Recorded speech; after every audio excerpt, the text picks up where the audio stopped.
Off to a good start. All right, Simon, meet Daniel. Have you guys met? No. Hey, Dano, how are you? I'm doing excellent, Simon. Lovely to meet you. Good. Where are you based? I'm currently in Los Angeles, Ah, really? North Hollywood to be exact. But for people who don't know Where North, are you, Simon? What? Where Where am are I? you? Where are you located? In Colorado, in a place called Longmont, Colorado, which is a little town about 12 miles from Boulder. nice. It's where Yeah. all the people that can't afford to live in Boulder live. All right, man. So I brought Daniel on to the show because I've known him for probably going on a year now. This August, we met on LinkedIn. We've had lots of conversation in between. He's a very fascinating character. He's running a company that's exploding right now, and it's always fascinating listening to his management style, listening to his customer service experience. So I'm going to ask Daniel to give a quick, I don't know, less than a minute. See, Daniel, I keep repeating that most of the time when I ask people, what do you do? They think it's an invitation to talk for 30 minutes about what they do. It's a simple, quick, uh, 30 seconds. What do you do? What BPO centers? And we'll take it from that. Well, lucky you. I don't have much to talk about. I'm a very simple person. So, You couldn't be simpler than Doug. There's not possible. Like Doug is like prehistoric simple. so I'm all about simplicity. I love it. So BPO centers, BPO stands for business process outsourcing. Basically, we're a contact center or call center, which we have our offices located in two different parts of Mexico, one in Ensenada, which is in Baja California, and the other one in Puebla, which is in central Mexico. And basically, companies hire us to staff their customer support, technical support, some back office admin work. These days, almost every position can be handled remotely, and we're able to provide that staff over in Mexico at a cost effective rate without necessarily sacrificing quality on the type of employment that you're getting. That- So That's a great intro. And for somebody who, before you and I ever met, I was not familiar with the BPL world. I struggled to understand what BPL was. Simon, however, very experienced with BPL. Simon, did you say that you were part of the BPL yeah. something? How do you know BPL? So when I had a real job, Dano, I worked for companies like Cytel, um, and they were big into BPO. I was based in Singapore, and I was looking after Asia, but a lot of our call centers were in India and the Philippines. Hmm. Um, and before that, I was with British Telecom, and then I went to another call center outfit that was big into video and audio conferencing. And in fact, our own business, our customer service people our two people are based in New York, but we then roll overnight to Belgrade. So we've got 24/7 coverage. And as you said, it's a fraction of the cost. I couldn't afford to put our customer service here in the US. And the language barrier is negligible. And more importantly, the BPO center we use in Belgrade is trained on our platform, which is that was the key driver for us to actually go to a company like that. They needed to be trained on our reservation system, just like, if most airlines and loyalty systems and hotel reservation platforms, you want to use companies that are either using Amadeus or your GDS or whatever res system that you're using. So that's my experience with it. But I haven't done it for a long time. So it was really good when the bald one said he was going to get a really intelligent BPO person on. I thought, oh, this is going to be a great conversation. In fact, we could just cut him off and you and I could just talk about stuff because I could talk about it forever. Well, you could probably talk about it more than me. I'm relatively new to the space. I've been in almost 5 years now. We're definitely small in comparison to some of the bigger ones that you know. we're approaching about 500 people right now. Right. And we have some pretty exciting clients along the way that we've grown with. And, I'm very proud to say that we have delivered um, as far as quality and performance and adherence as far as staffing. We have excellent adherence to our customers. And not only that, we're not only delivering to our customers, just as importantly, we're delivering to our employees, Right. which without them, there's nothing, right? So we really, one of the things I talk a lot about with Doug is our culture and our approach towards how we treat our employees and the opportunities that we give our employees, and how important it is to us that they are comfortable where they work, right? A lot of employees, a lot of people work in places where they're making great money and they hate their job, but they Right. don't leave because they're making so much money, or they love their job because it's so fun and they have all these bells and whistles, but they get paid like crap. Right. So I want to try to provide both, right? I'm one of those people who likes to give the cake that you can eat. I always heard you can't have your cake and eat it too. I'm like, well, what the hell am I supposed to do with the cake if I can't eat it, right? So I want to give cakes you can eat. Yeah. So, Dana, what about, because I understand the industry quite well, but what about using LinkedIn as a marketing channel, to secure new BPO clients? Is that possible? I believe it's possible. It's something that we just recently started doing, and we've had some small success in a short period of time. So I believe if we continue growing our presence on LinkedIn, I think we'll be able to land some pretty good clients. We've definitely landed some interesting leads. Some of them maybe weren't necessarily for us at the moment. But I definitely see the potential. And is there a niche that you're targeting? Because, some BPO centers are all about tech support or, loyalty management or hotels or airlines. What's your niche? So I think we're still kind of exploring that because, as a startup, one of the other things I've discussed with Doug is, you kind of take what you can get when you're just building your business.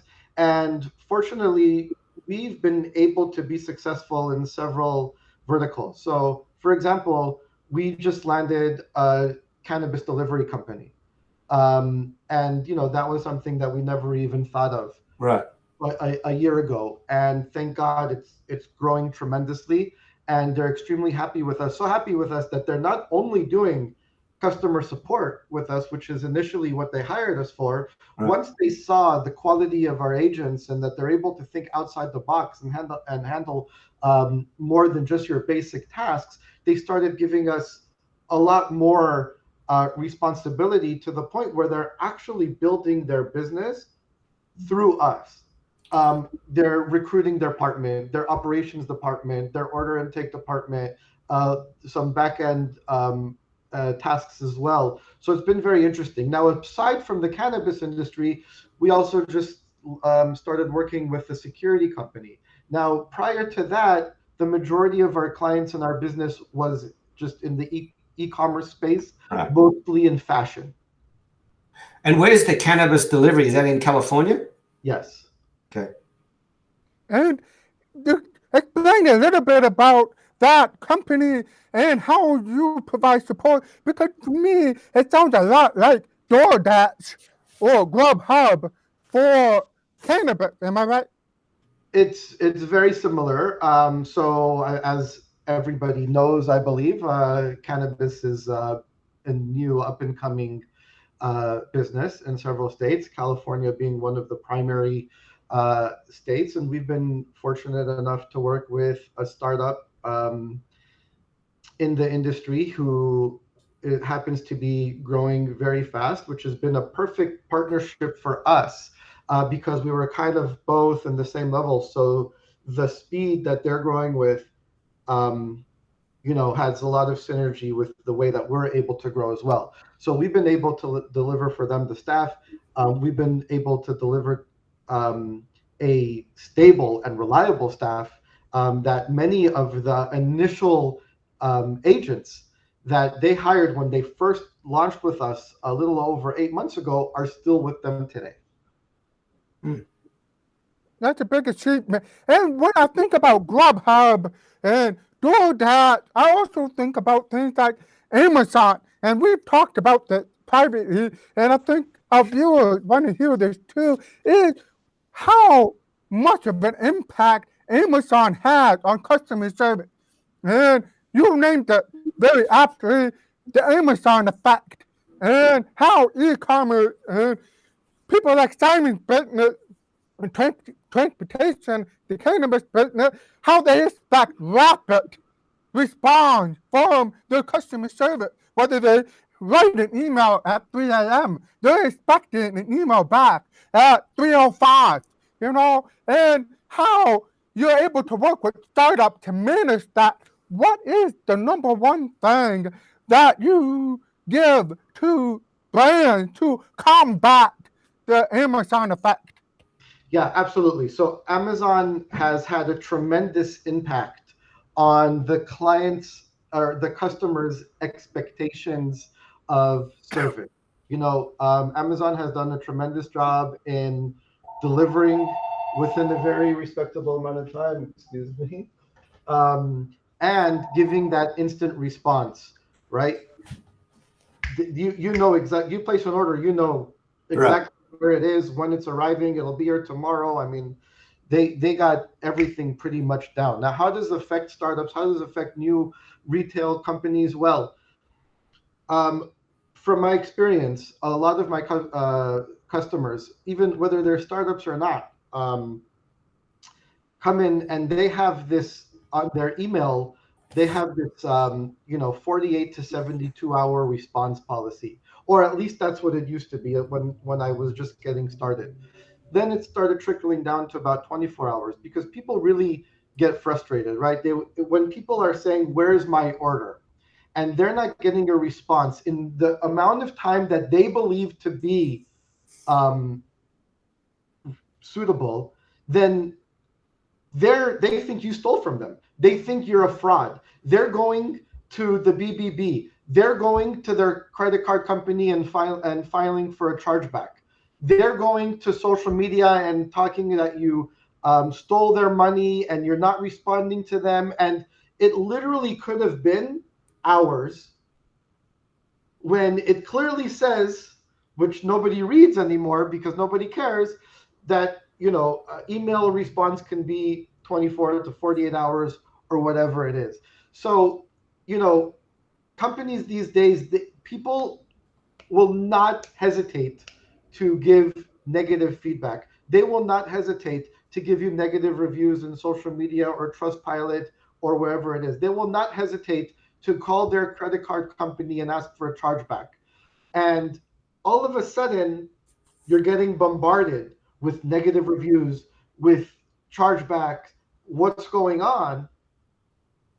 And then, you just expect everything to get solved overnight, but it really doesn't work like that. So the solution in many cases is, well, staff properly to be able to respond within a respectable amount of time, because it's really all about the response. Be proactive when you have delayed deliveries or late deliveries. Don't wait for the customer to ask where it is. Reach out to them and let them know, possibly offer them some sort of gift card or discount towards their next purchase, so they know that you care and that you're on top of it and that they're an important customer.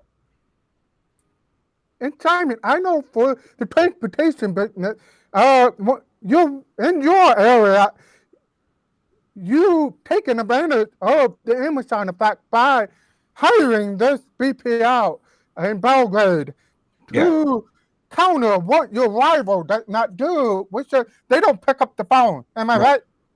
Yeah, and Danny, I mean, I agree. I mean, if you go online and someone makes a shuttle reservation with us, which is a $45 transaction.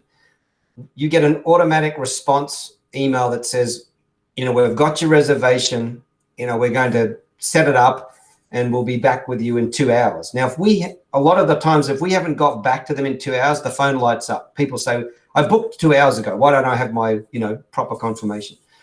But you know more than anything, there's a little bit of work to do behind the scenes because we've got to set up the reservation, we've got to dispatch it, got to assign it, check their credit card, all that sort of stuff. It doesn't take that long, but when you've got 40 or 50 in a queue, you've got to get it done. And so we decided that the way we would set up a competitive advantage is follow the sun. So when our team on shore finished, we would throw the phones to Belgrade and these people would take over. And also it's had a dramatic impact on quality assurance. That is, the amount of errors that we're now experiencing has dropped by 90% because the team overnight can check all of the work the day before and they can check all of the work the day ahead or the week ahead.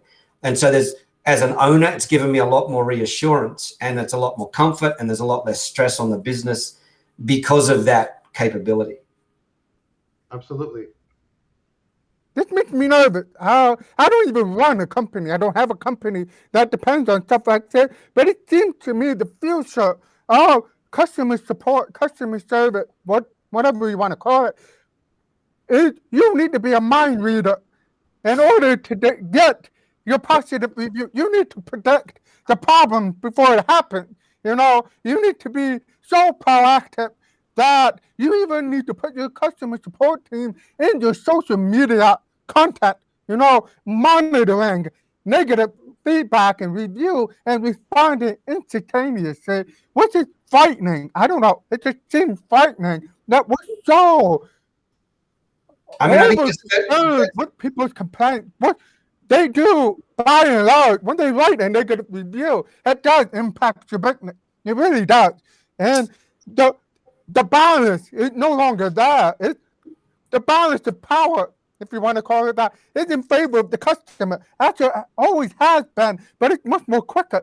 So, Daniel, do you think I'm off point here, or do you worry about every single negative review, or is it more about the bigger picture? So if you're asking about reviews in general, I've seen, I've been fortunate to work with several different types of companies who approach what they look at customer service as in many different ways, and especially reviews. And I've had some clients who completely ignore reviews. They just don't care what the reviews are. And, doesn't seem to impact their business very much. They're continuing to grow. I don't have exact statistics to say if they would be growing more if they didn't have those reviews. But on the other hand, what I do have customers that care very much about reviews, so much that they have a team specifically dedicated to working on those reviews and reaching out to every negative review that comes. And what I can say is that is very effective because a very nice percentage of those customers end up actually changing their review, becoming a customer again, and definitely has had a great impact in the growth of their business. So I've seen it work in both ways. Obviously, you want to make everybody feel like you care about them. You want everybody to feel like they're a VIP customer. You don't want them to feel like, they're just another customer and they don't care about me, because if I don't buy, well, there's still thousands of other people who are going to buy. Now, obviously, the smaller the company, the more they care about these negative reviews.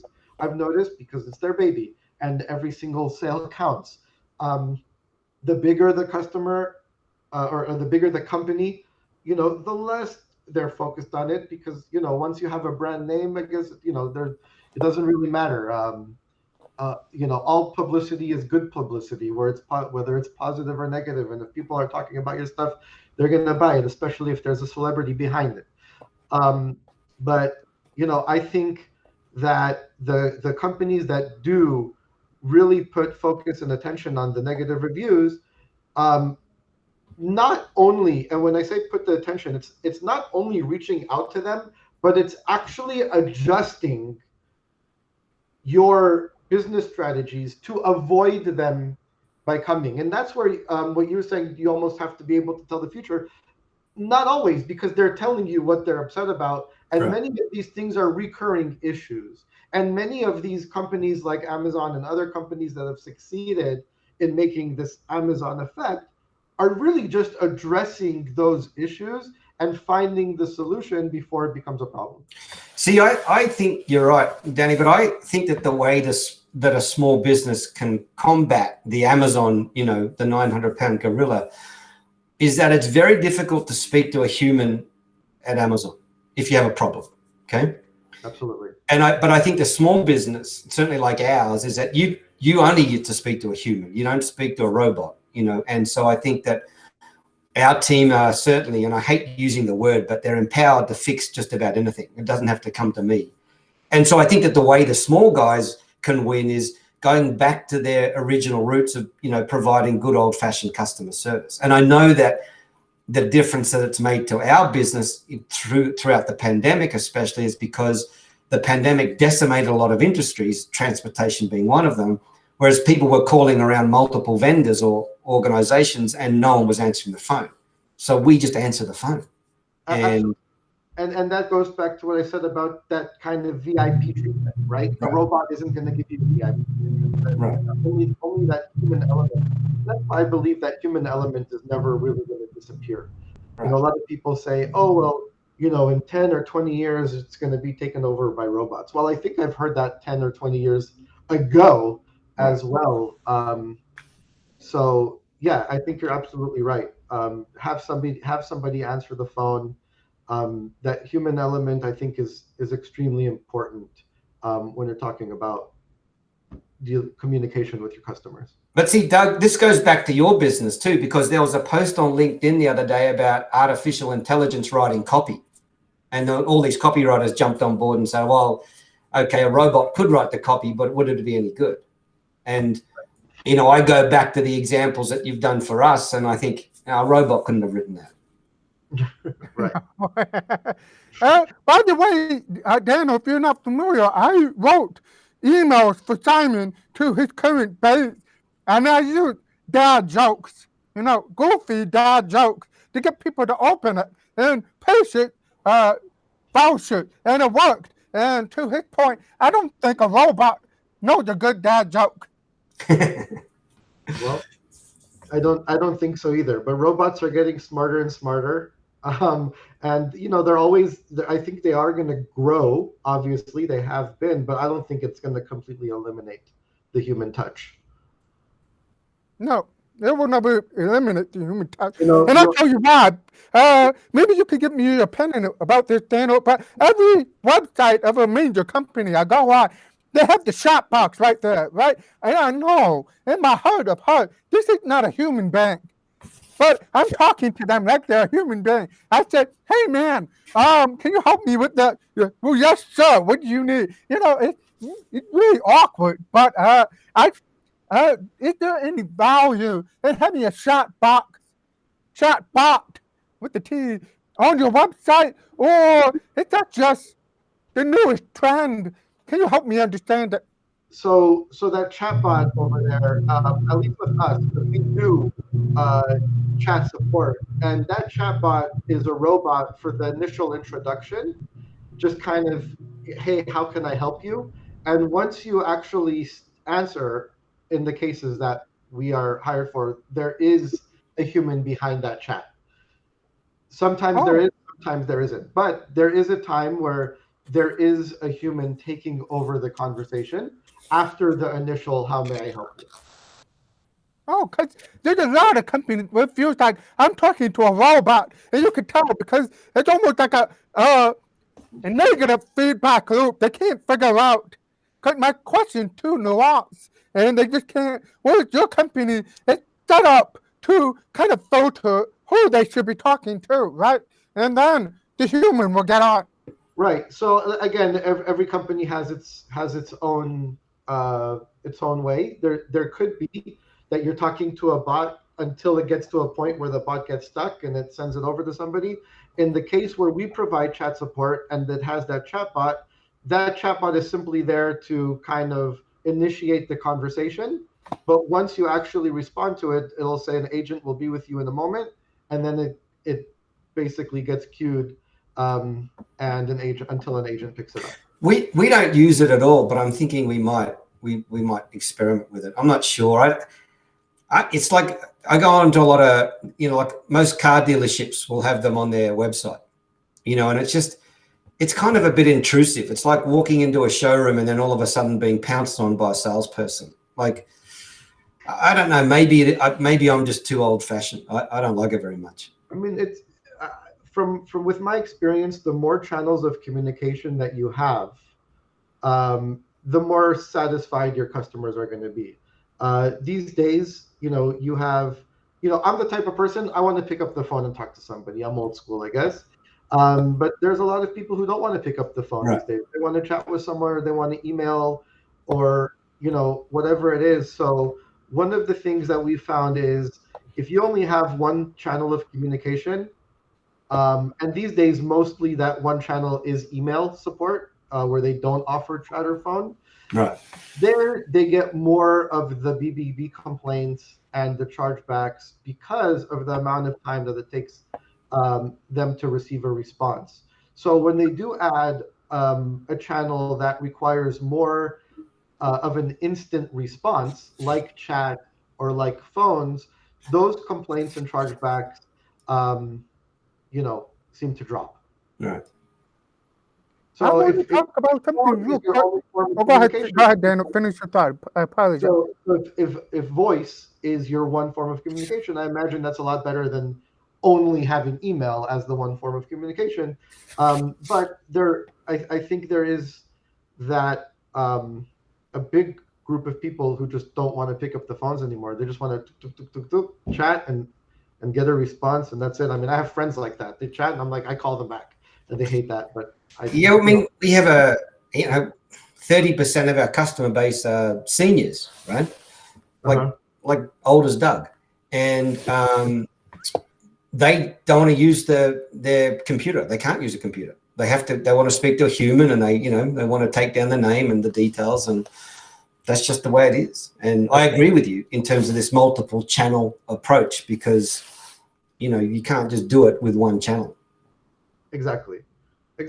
You want to be able to, you want your customers to feel like they can contact you the way that's comfortable for them.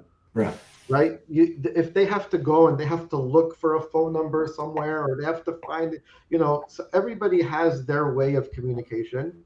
And, I think if you really want to provide that service, try your best to provide all forms of communication. At the end of the day, it's not that much extra work. And you're going to be able to tell yourself if it's going to increase satisfaction with your clients, which would therefore increase your business. Right.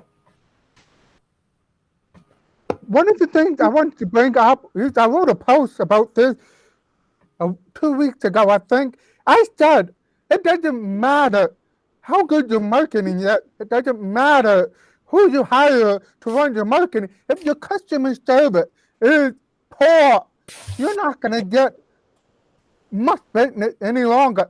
Too many people focus on marketing too much, and they forget the customer support, customer service aspect of it, in my opinion. And a lot of marketers might agree or might not agree, but you'll find that most of them don't. It's that customer service is the primary marketing channel you should be focused on first before you worry about all the other ways to market your service. Making sure your product is good, making sure your services is good, and making sure your customer support is good. Once you have those things, you have a pretty good handle on the market. And if you got any of those, it doesn't matter who you hire to take over your marketing program. You must have customer service support, because that is primarily a marketing channel. Now, that's the way I started. A lot of people disagreed with me. I'm curious to hear from you, Daniel. Do you view customer support, customer service as a type of marketing for your company? Well, as hard as it is to get customers, it's just as hard or even harder to keep customers or to get repeat customers. So obviously, now customer service doesn't start with the person who answers the phone, right? When it gets to the point where a customer is going to call you, it's because there is a problem with the service somewhere, right? They didn't receive their order on time. They received a damaged item. They received the wrong item, whatever it may be, right? And obviously, over there, we're talking about retail. Um, so the service starts with the delivery of the product, delivering on time, delivering the right product, delivering a product that's not damaged. Obviously, these days, when you're buying clothes or whatever it is, you don't get to touch it and feel it and try it on. So once they receive it, does it match the appearance that they got when they saw it on the model or the kid playing with the toy or whatever it is?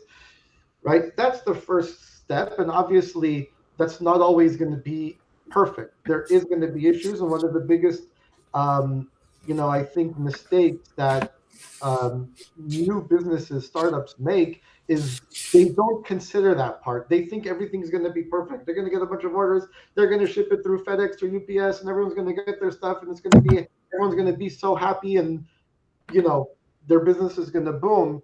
And they're not prepared for the late deliveries and the damaged items and the wrong items and all of that stuff. And they're like, oh my God. And then they come and they're like, oh my God, I'm hundreds or thousands of emails behind. I need your help. Right? It's very rare that they're pre-prepared for that because you don't think about those things. You don't want to think about those things, right? You think everything's going to be great. So I think there's definitely a balance. I mean, I don't think you should not market. I think you should definitely invest in marketing because you have to get the clients. But you also have to invest in that customer support side because you want to keep your clients, and you need to be ready for when the unexpected happens. And the unexpected are the things that I mentioned, because when you start your business, you don't expect the problems. You think everything is going to be fine and dandy and everyone's going to receive their stuff and everybody's going to love it and they're going to tell their friends about it and all that great stuff, right? Which for the most part is true, but you do have to be prepared for when the opposite happens, and you do have to be prepared for the upset customers and the ones that are going to blast you, because bad news travels quicker than good news, right? The people who love your product, they may tell a friend about it, they may take a selfie in it, maybe not, but if they don't like it, they'll blast you in every place that they can. I was like learning of these places for reviews. I'm like, where are these places coming from? Like, you have, aside from Twitter and Instagram and Facebook, you have Trustpilot and all these other review sites, and they will not hesitate to throw you out there.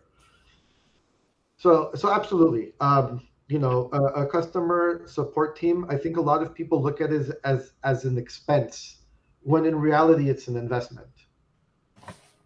And that's something that we work with our customers in the partnership that we have to let them understand and help them see that it's an investment. How's an investment? Well, if you're a subscription company and you're getting a bunch of cancellations, we know why you're getting those cancellations. We have that data, and we will put together a game plan to reach out to all of those cancellations and bring them back.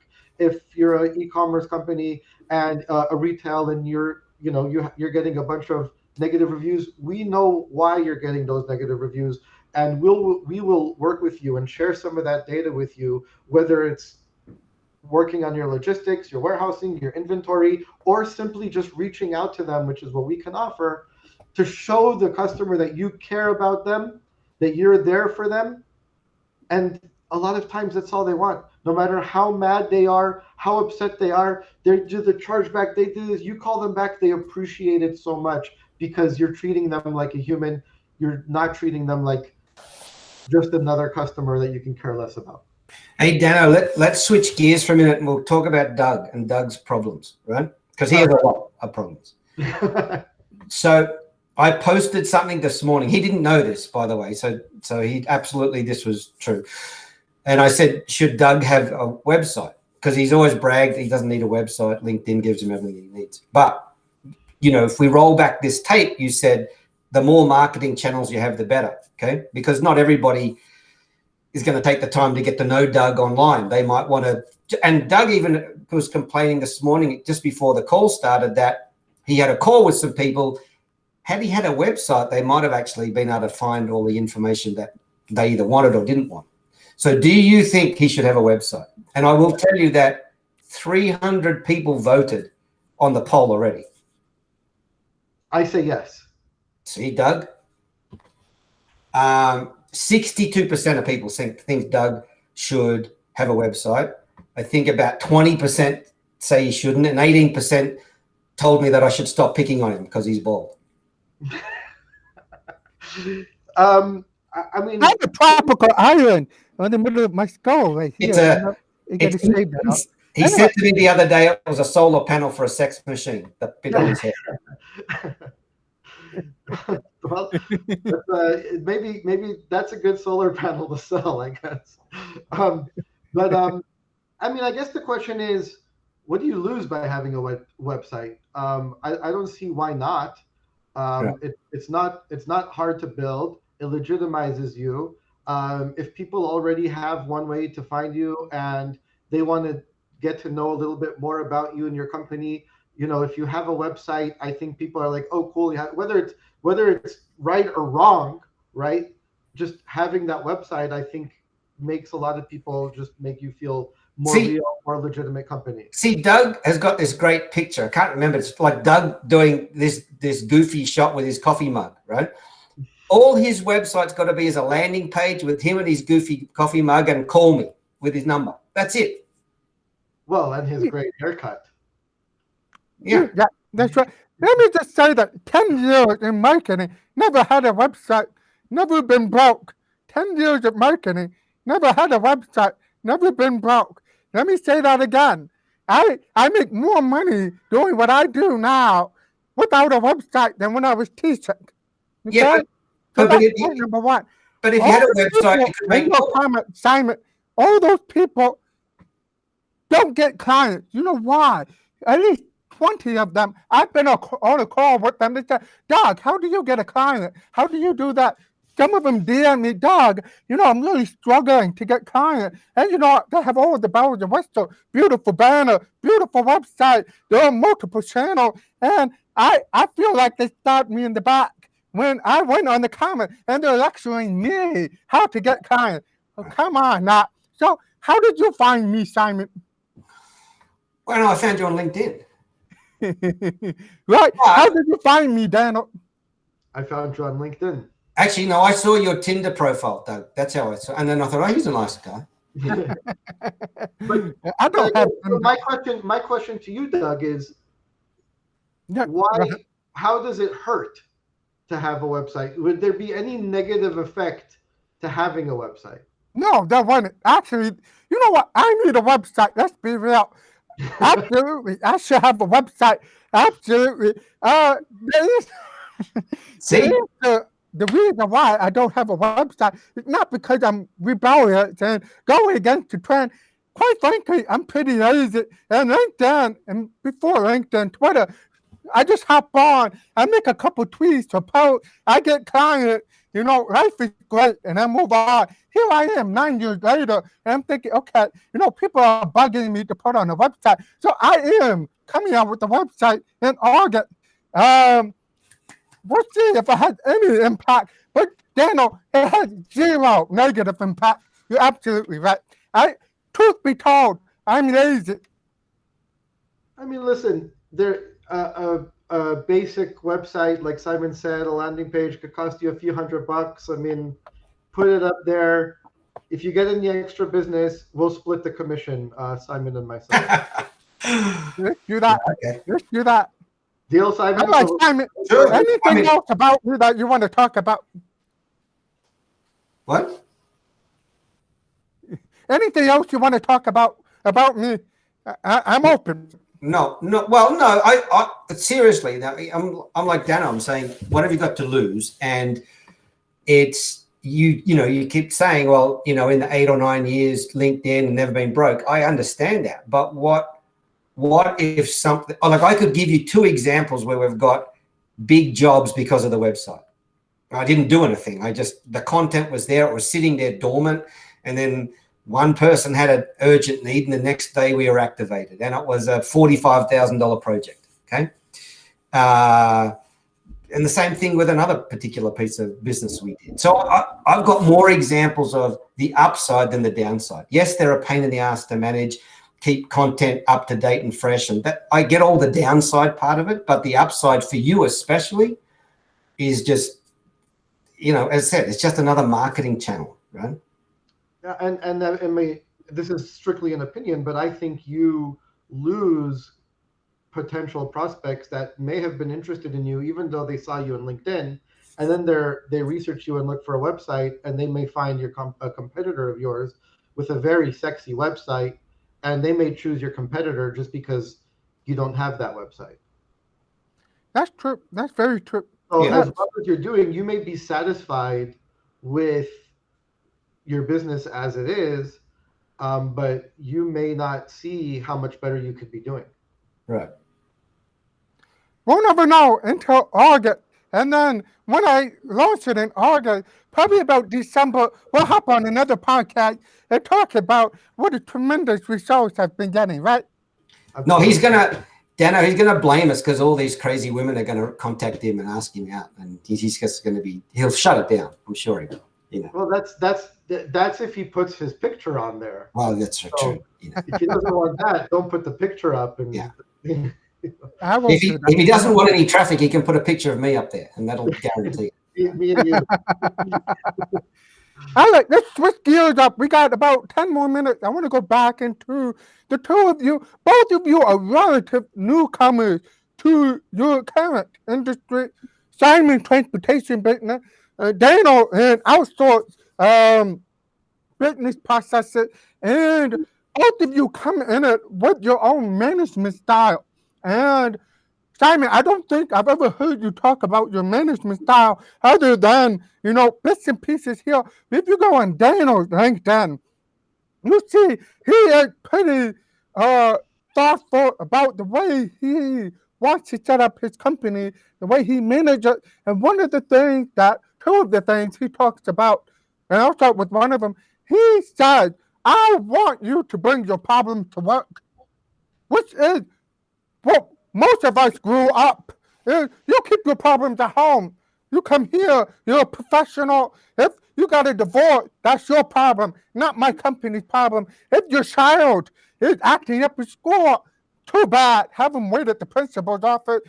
We've got business to run here. And Dano has very intently set up to say, no, I am going to open my calendar to my employees. If they have a problem, please bring them to work. Bring your problems to work, and let's talk about them. And you can kind of see Simon go, but Dano, I want you to explain the logic behind it and what has happened ever since you opened that type of a policy to bring your problem to work, and what pros have come out of it. So that was addressed to me or to Simon first? Yeah, Dano, you. So yes, so you're right. Doug, I take the very unorthodox approach to the leave your problems at the door. And, I find that as an employee myself for most of my life, I try to take the things that I didn't like very much as an employee that I heard.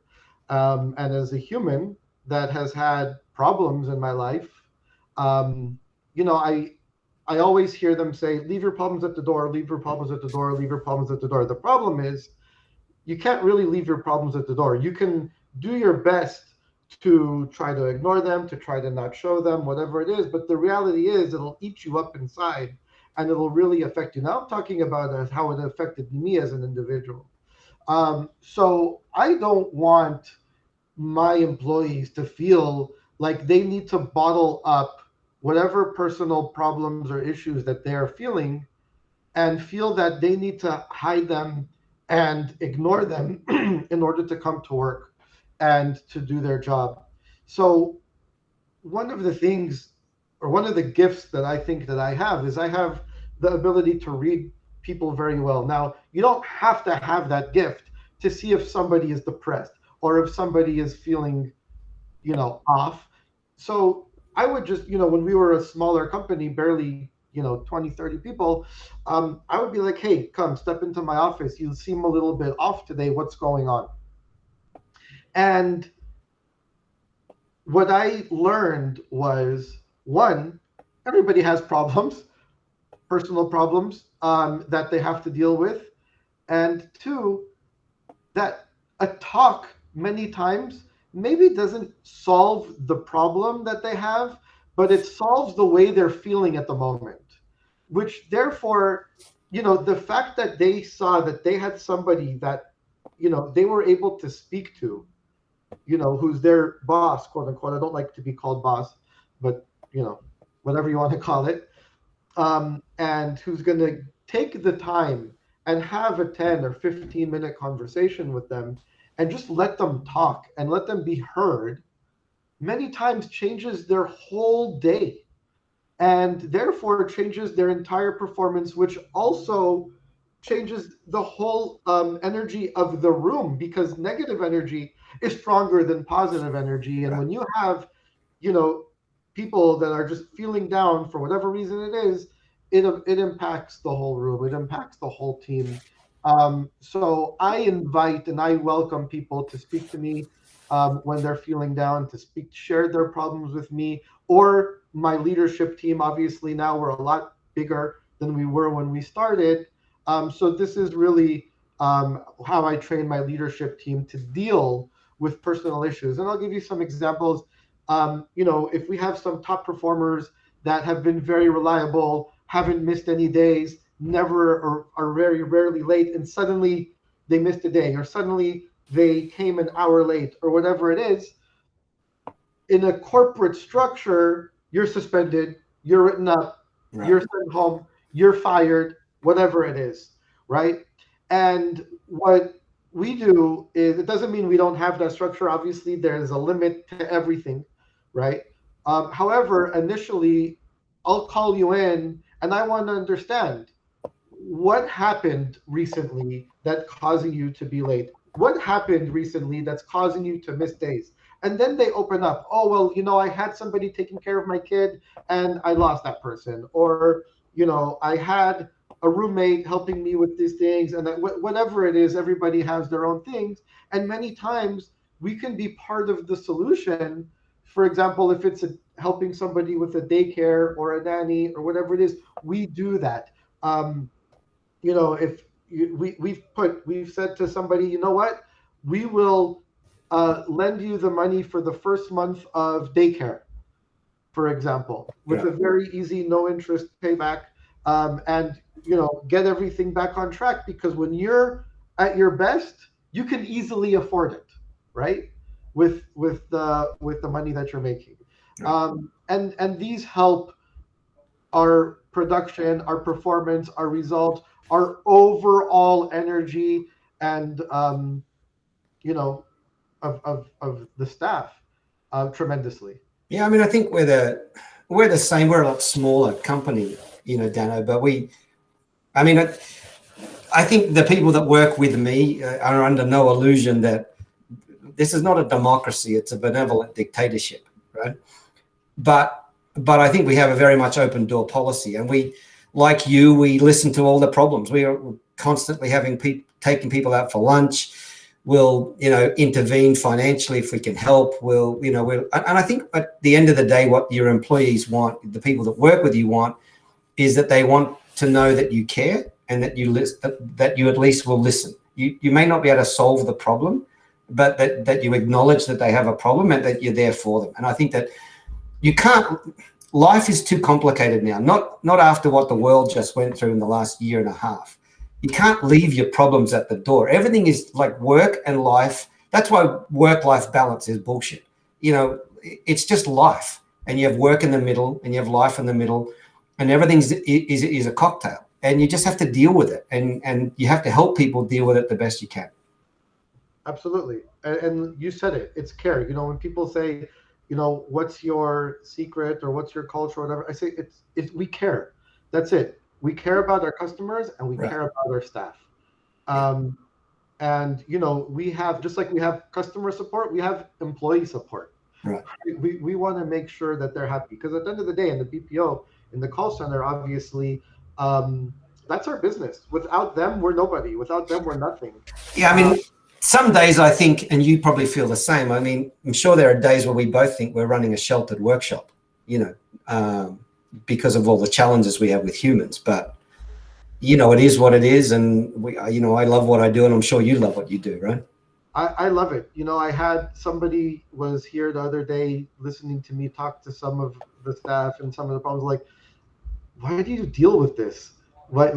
He has a business that he doesn't have to have so many employees. He's in the mortgage, in finance. He doesn't have to have hundreds of employees and things like that. I'm like, you know what? I love this. Right. I love to be able to work with people. I love to be able to show people that they can be greater than what they think they can be. And really working with them on growth, and to be able to see the results, to me, is so rewarding. Right. We have one more unorthodox philosophy that Daniel has. We have 5 minutes left, so we're kind of tight on that. But he believes, this is a post he wrote on LinkedIn, that no one is replaceable. Or maybe I'm saying this wrong. It's positions that are replaceable. So can you expand on that? I probably butchered that. So Daniel, can you talk a little bit about that?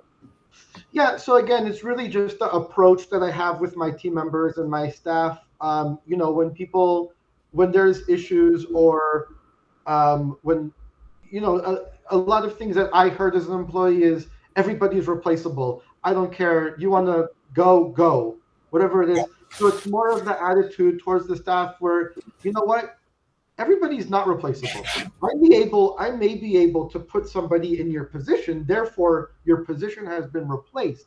But everyone brings their unique personality, their unique talents that can never be replaced. And what I really focus on is what is the positive in everybody, and really work on building on that. Now, is there 100% success rate? Of course not.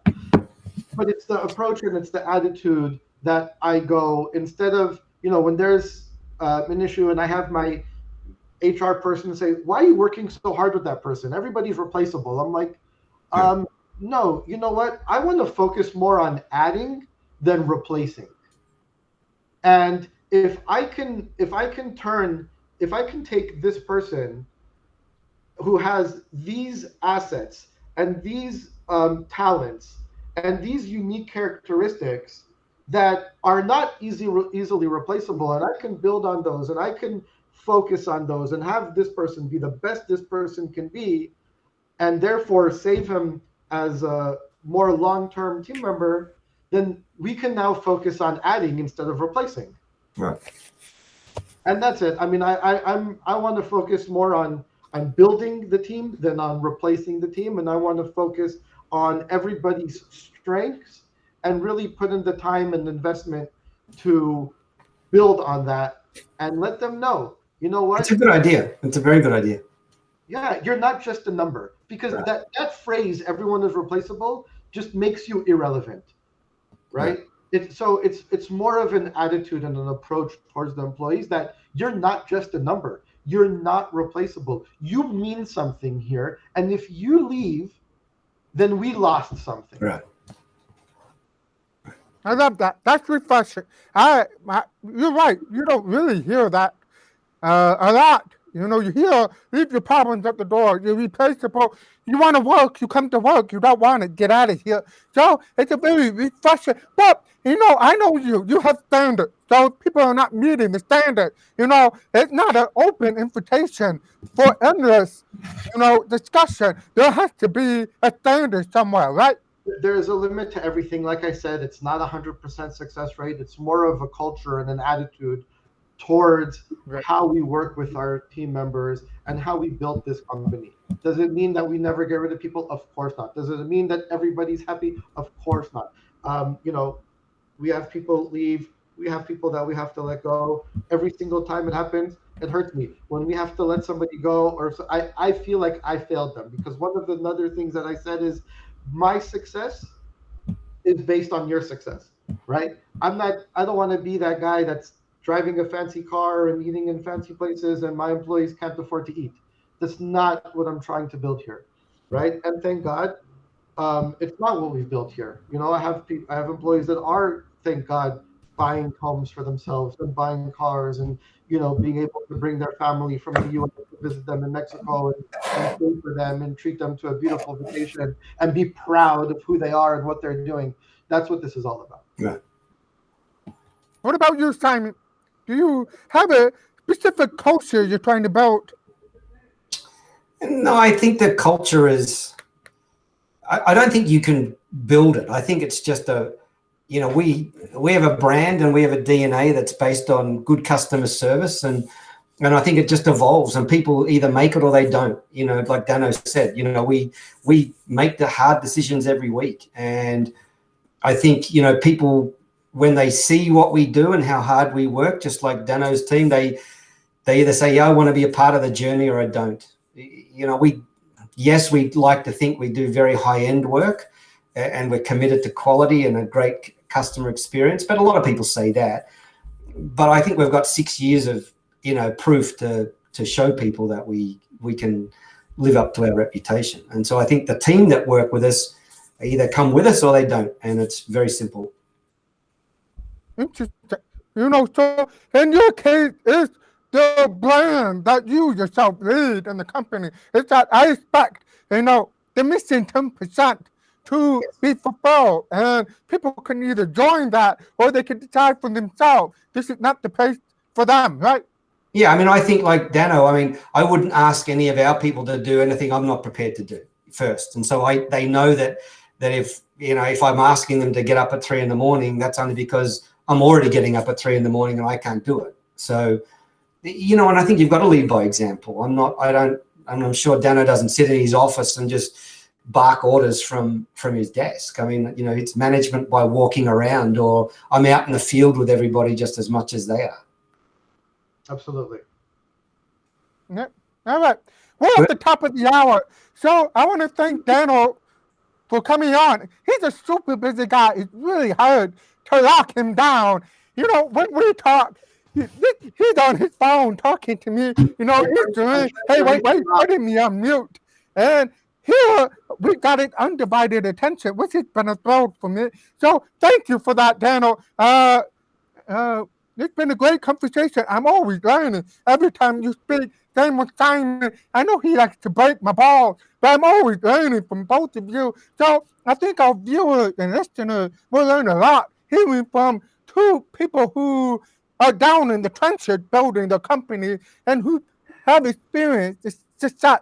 And I think this has been a very inspiring hour of chat. Well, thank you so much for having me on. It's been a lot of fun, and thank you so much, Simon. It's been a pleasure to meet you, and I hope we have the opportunity to chat some more. Don't thank Doug, because it gives him a big head. He's got nothing else to do. All right, guys. Thank you both. Nice to meet you, Danny. We'll talk next time. See you, bud. Thank you, guys. Have a wonderful day. Bye-bye. Bye-bye.